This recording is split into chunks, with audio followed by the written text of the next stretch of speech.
Greetings everyone, in this video I'll be sharing hints, tips and techniques for building and painting your very own Krieg army. I'll also showcase an alternative colour scheme along with some easy and creative methods for weathering and adding that battle-worn look to your models. I'm Nate the Feral Painter and welcome to the Grimdark Compendium.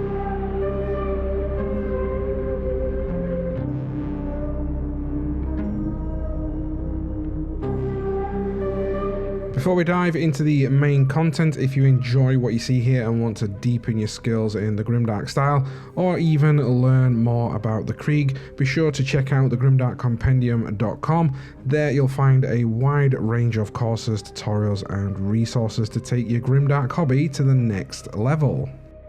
So the Death Korps of Krieg are a fanatical trench warfare specialised regiment of the Astra Militarum. Originating from the war-torn, ravaged world of Krieg, they are known for their extreme discipline, suicidal bravery, and devotion to the Emperor. They fight in brutal battles, willingly sacrificing themselves in service of the Imperium.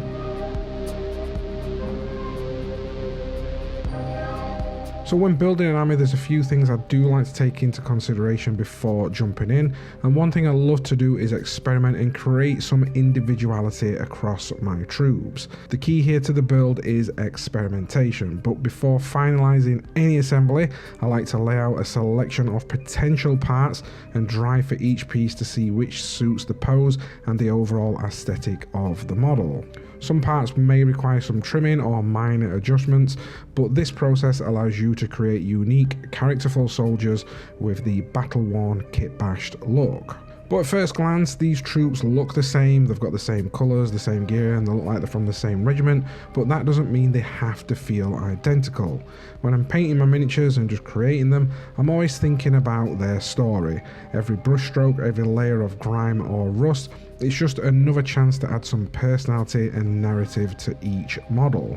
And there's simple steps that we can take to achieve these results. Maybe one of the troops' armour is more rusted, or has he been fighting for longer? Has he survived battles that others didn't? Does he have a slightly different equipment or clothing? Another might have some deep scratches along his chest plate, where these are from brutal melee attacks, or did he even clash with the heretics in close quarters? It's these little visual clues that tell the stories, they immerse you deeper in that grimdark world, and it does open the door for more creativity as you go. Sometimes those small choices even spark brand new ideas mid-project.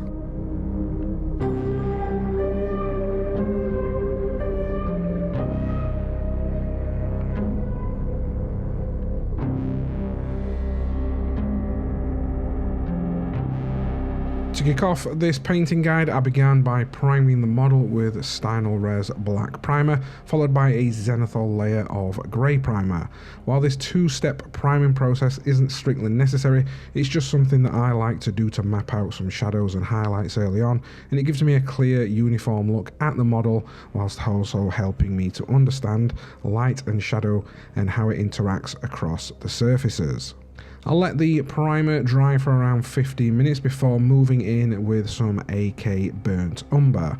This forms the base for our alternative colour scheme, and I wanted a tone that reflects the old khaki trench coats often seen during World War I, and thanks to the grey Zenithal layer underneath, we can quickly achieve a solid opaque colour without piling on multiple coats. Next, I follow up with a Zenithal Highlight using AK Dark Brown, sprayed at a downward angle, and this step captures all the raised areas, giving us a quick and natural highlight while still preserving the rich tones that we're aiming for.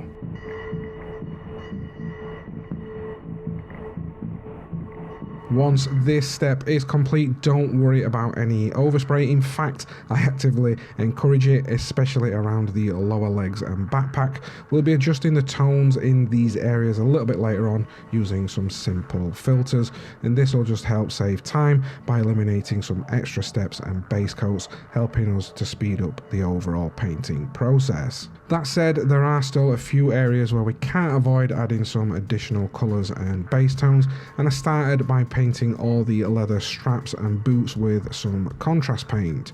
Thanks to the lighter undercoat, the contrast paint settles beautifully, giving us quick shading and easy highlights right out of the gate. I also applied the same colour to the armour sections. This will serve as a subtle rust undertone before we layer on any of the metallics. Other key details were then blocked in using some AK plaque, and if you've added any extra elements to your model like the skulls, banners or flags, now is a good time to base coat out those areas as well.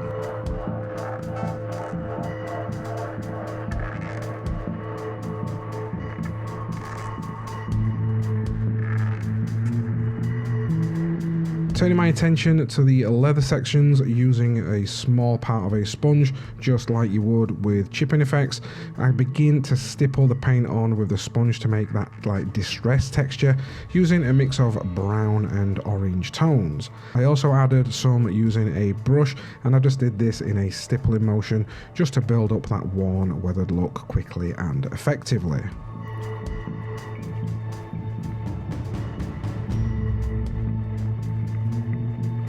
Now that the trooper is based, it's time to move on to the armour, and I started by dry brushing Citadel's Iron Warriors across all the armoured sections. I prefer dry brushing here for quite a few reasons. First, it naturally captures the edges and it allows for the brown undertone to show through. And second, it creates tiny micro scratches that read perfectly in scale, giving the armour a worn, realistic look. For some added texture, I also stippled the paint onto certain areas to create more variation in this surface damaged. After that, I highlighted the armour with Scale 75 thrash metal, again using that dry brushing technique to catch the raised details and further build up that worn metallic effect.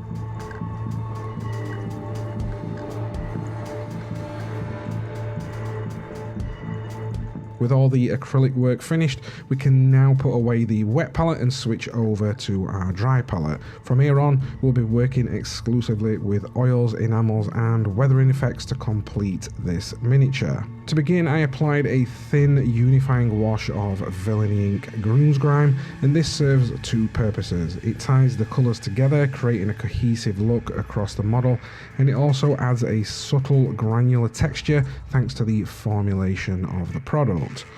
These microparticles can help add an extra layer of grime and age, enhancing the overall realism. If you want to learn more about this technique, be sure to check out our full video on the reductive technique here on our YouTube.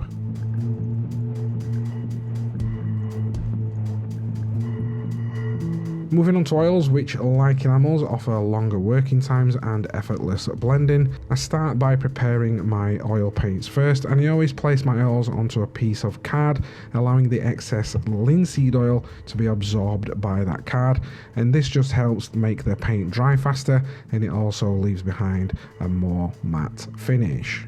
Returning to the armour, I used a mix of Absalom 502's Burnt Umber and Smoke, and I load a small amount onto my brush and remove around 99% of the pigment onto a towel and make sure that it is worked into the bristles. I then scrubbed the paint lightly across the armour, and this is a method similar to dry brushing but with slightly more coverage, and this thin layer will help settle into the recesses, and it'll also dry matte, and it'll subtly darken the armour and give it its first hint of a rusted, weathered surface. Once you have applied that layer, you can come back in with a Q-tip or a sponge and just pull off a little bit of that oil paint, ensuring that it stays in those recesses.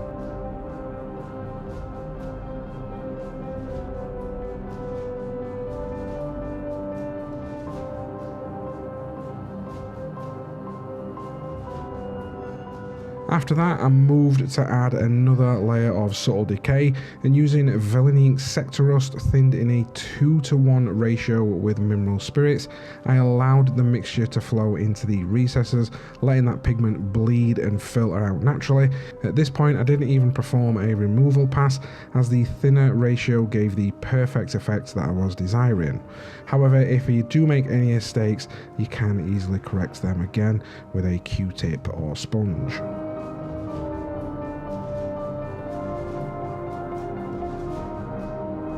So now I'm going to pay attention to the trench coat only, and I started weathering it and filtering it using the oil dot filtering technique. Oil dot filtering is sometimes called dot filtering, and it's a weathering technique in miniature painting where you apply tiny little dots of oil paint in different colours across a model's surface, then blend them together with a soft brush either dampened with some mineral spirits or just dry on its own. The goal is not to create harsh streaks unless you're after that effect. Instead, it subtly shifts and enriches the underlying colour, and it adds some variation and creates a slightly worn, realistic effect. So the basic steps for oil dot filtering is to place tiny dots of oil paint, different earthly or muted colours randomly across the surface, and then use a brush either damp with mineral spirits or dry. Don't make sure it's not soaking, you only want a tiny amount on there to gently blend and feather those dots together in downwards or circular motions depending on the surface. The result is a subtle shift in tone, it has some very soft transitions, and it is a more natural dirty tone without losing any of the detail. But oil dot filtering is one of my favourite techniques to use as it adds some realism without covering up any of those details. It also enriches flat surfaces that might otherwise look boring, and it has tons of control as well. You can add little or as lot depending on how much visual noise that you want, and also it is super forgiving. If you don't like it, you can remove it easily before and go back and forth before that oil paint cures. Once the oil dot filtering had dried, I moved on to adding some more depth and contrast with the highlights and shadows. To start, I roughly map out some deeper shadows using a darker oil tone, focusing on these certain areas. Now, if we were working with acrylics at this stage, the transitions would be harsh and would need some extra work, either with an airbrush or multiple layers of glazing. But with oils, blending couldn't be easier. I simply grabbed a clean dry brush with no thinner and gently buffed the transition lines. The result is a smooth, natural fade with minimal effort. You can repeat this process as well as many times as needed until you're happy with the depth and the smoothness, and it's just a case of adding a little bit more, buffing it out, and if you want to switch to a darker colour you can do that and pull it in tighter, and those colours will just blend naturally together.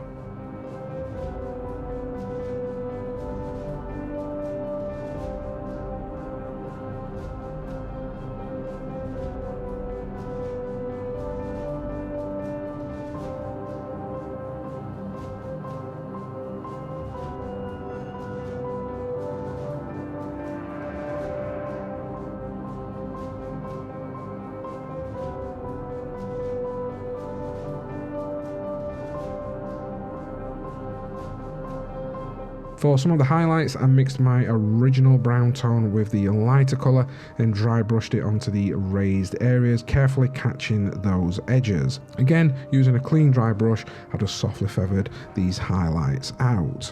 Because there's a thin layer of oil still on that surface, this allowed me to utilise this soft pressing technique, which will just help create some more subtle texture and realism. And if you want to learn more about this technique, then be sure to check out our courses over at the Grimdark Compendium.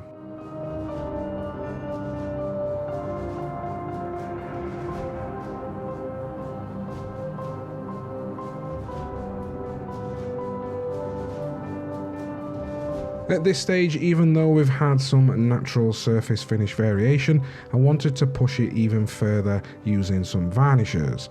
I took both a matte and gloss varnish and began stippling them onto different areas of the model where the soldier's clothing would naturally be damp, especially around the lower half. I applied a thin layer of gloss varnish and stippled that on to create a wet, worn effect.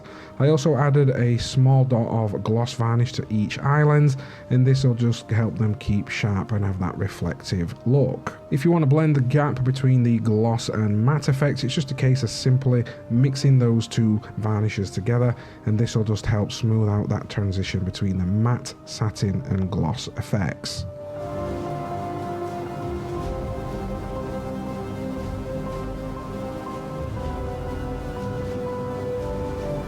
Some finishing touches to the miniature. I splattered and speckled on some contrast paint across the lower half, and this will just simulate mud and dirt being kicked up during battle.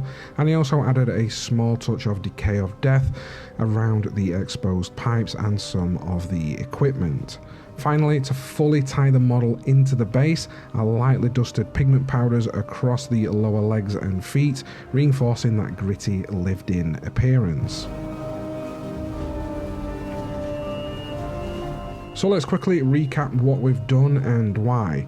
First, we laid down all the acrylic base coat, setting the foundation before moving on to oils and enamels. Thanks to their longer working times, these mediums allowed for some smooth and effortless transitions.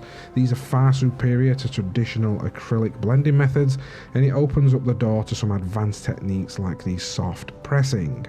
The combination of Enamel's slight granular effect and this scratchy texture from dry brushing helped create realistic in-scale textures across the model, crucial when working on miniatures where exaggerated textures can often look out of place. This approach also removed the need for any pre-texturing steps. Introducing varied surface finishes with targeted use of matte satin and gloss varnishes added even more realism, from the glossy reflection in the mask's lenses to the dry, worn look of the fabric and some subtle satin highlights of the leather. Every angle of the miniature now offers interesting variations in light and texture. So if you enjoyed this Krieg painting guide and want to dive deeper, including how to kitbash your own squads, advanced muddy basing techniques, and a full range of Grimdark painting and weathering tutorials, be sure to check out my full Krieg course over at the Grimdark Compendium. And don't forget, today is the last day to take advantage of our Grimdark Classics sale. And with all that said, I'd like to thank you for spending your time and watching this video. Be sure to hit that like button, and until next time guys, I will catch you in the next video.